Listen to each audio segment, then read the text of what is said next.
Alright, gather round folks, because Uncle 3 has a story for you tonight. Now, before we dive in, Uncle 3 wants to mention that these storytelling videos still use an AI voice because my own speaking isn't quite up to snuff yet. I'm working on it and hope you'll welcome my authentic voice soon. Tonight, we're stepping into a world, a profession, that often brushes shoulders with the spiritual realm. If you think about who frequently comes into contact with the spirits of the other side, you might consider folks who rent out apartments or guest houses, or even those who work at accident scenes. But the ones who encounter the unseen most often are truck drivers. Think about it. They spend so much time on the road, and not every stretch is bustling with people or residential areas. There are vast, empty roads, and some of these routes have witnessed events that leave a lingering spiritual imprint. This particular tale unfolds in Malaysia and was recounted to Uncle 3 by a man named Bintang. It's a story from his life as a cargo truck driver. Bintang told me that back in the day, he was a bit of a wanderer, a drifter. At 18, he got into trouble and ended up spending 7 years in prison. When he finally got out, seeing how much his parents had aged struck him. He was past the age of wanting to prove himself in reckless ways, so he decided to clean up his act and work hard. His parents, with what little they had, pooled their money and bought him a small truck for hauling goods. Day by day, he worked tirelessly, and gradually things started looking up. One night during this period, Bintang was driving along the Plus Highway, the route from Johor Bahru to Penang.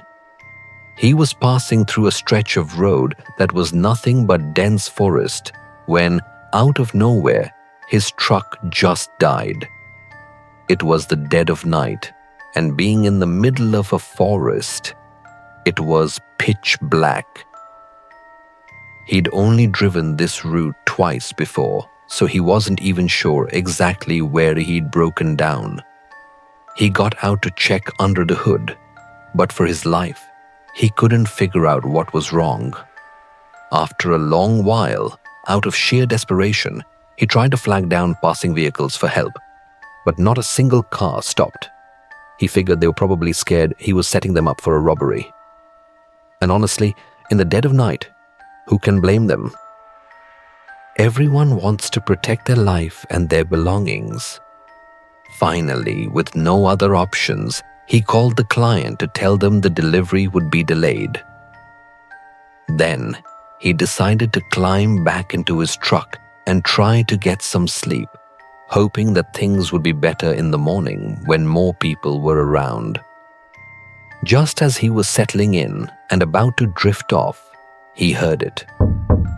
A soft knock on the truck door. He lowered his window and looked out. Standing there was a woman holding a small child. Their faces looked pale and seemed to be trembling, probably from the cold. Bintang was pretty surprised to see a woman and child out in such a desolate road in the middle of the night. He asked if everything was all right, but the woman just stood there shaking, her teeth chattering. She stammered, "Please, let my child and me ride with you for a bit. It's so cold out here." It was December, and the night was indeed chilly, yet the woman and child were dressed so lightly. Bintang, with his sharp eyes, even noticed marks on her hand that looked precisely like whiplashes, and one of her eyes was severely bruised. He immediately thought they were victims of domestic abuse, chased out into the night. A wave of pity washed over him, and he opened the door, letting them in. As the two of them settled into the warmth of the truck cabin, their shivering started to subside. Now, Bintang was naturally curious about their predicament. Seeing them like that, he felt compelled to ask what had happened. But the woman just shook her head when he asked. She simply said, "Could you please take my child and me to Ipoh?" Bintang explained that he was headed that way, but his truck had broken down. Here's where things got strange. The cabin had been warm, but now, with 2 more people inside, the air suddenly became incredibly cold. Colder even than it had been outside. Bintang had to rub his hands together to warm them up and put on an extra jacket. He was about to try to get some sleep again when the woman spoke up. "Sir," she said, "could you try starting the truck again? I really need to get to Ipoh quickly, or it will catch me and beat me to death."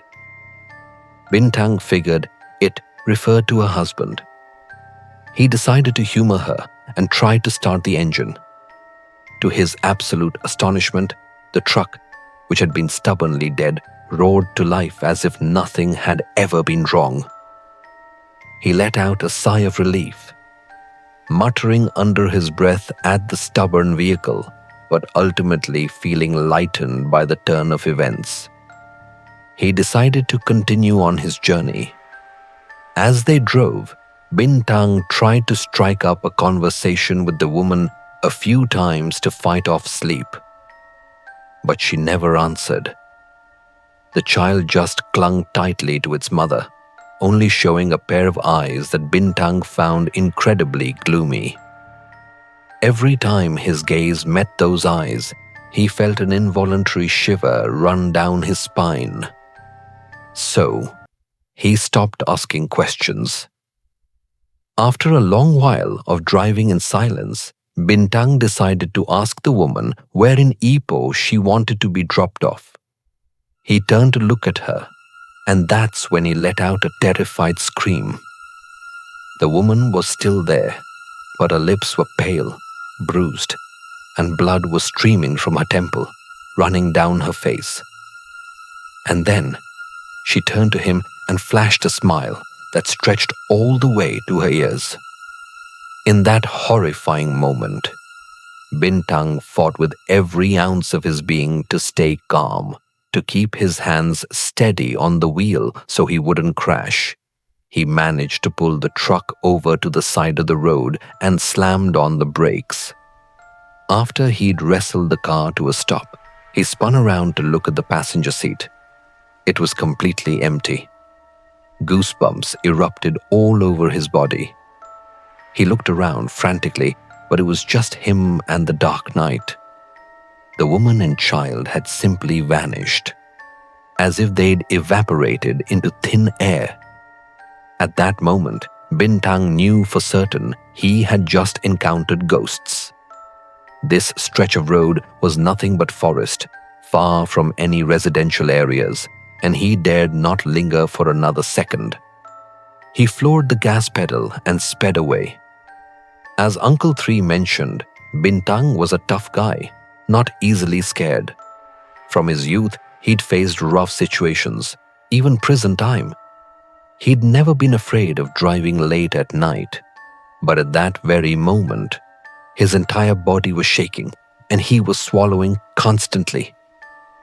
Even after he'd left that area, the woman's words echoed in his mind, haunting him. "Please, sir, let my child and me ride with you to Ipoh." From that point until morning, he wasn't sleepy at all. He was wide awake, staring straight ahead, not daring to glance at the passenger seat. He thought that if he heard the woman's voice in the cabin again, he might just die of a heart attack right there. Later, when Bintang talked to other truck drivers who frequently drove that stretch of road, they told him the tragic story. They said that in the past, a few families used to live along that road.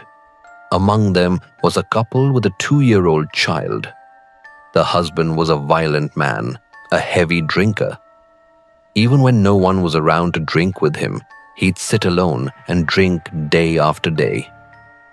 And whenever he got drunk, he'd grab a stick and beat his wife and child, chasing them away.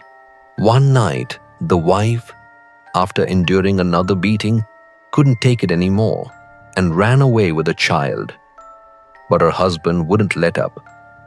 He grabbed a knife and chased right after them. In her panic, the wife ran straight into the road. Sadly, a passing truck couldn't react in time and hit and kill both the mother and child instantly at that very spot. Because the mother and child died such an unjust and tragic death, their spirits occasionally appear, bothering drivers. Later, people pooled their money and built a small shrine for the two, which helped to reduce these occurrences. After Bintang finished telling his story, he just laughed and said, "They say if you travel at night long enough, you'll eventually meet ghosts." He believes that they were just playing a little trick on him, and ultimately they didn't harm him. But he stressed one important lesson. In a situation like that, if you lose your composure, you could easily lose control of the wheel and cause a horrific accident. He figures that if it's your destiny to meet a ghost, you can't avoid it. And if you know you can't avoid it, then the best thing to do is prepare yourself mentally for such encounters. Think of encountering a ghost on the road like an unexpected, chilling detour on life's journey. You might not be able to choose the path you're on, but you can choose how you react when the road gets a little unsettling. And that's the end of tonight's tale. See you for Uncle Three's 16th ghost story.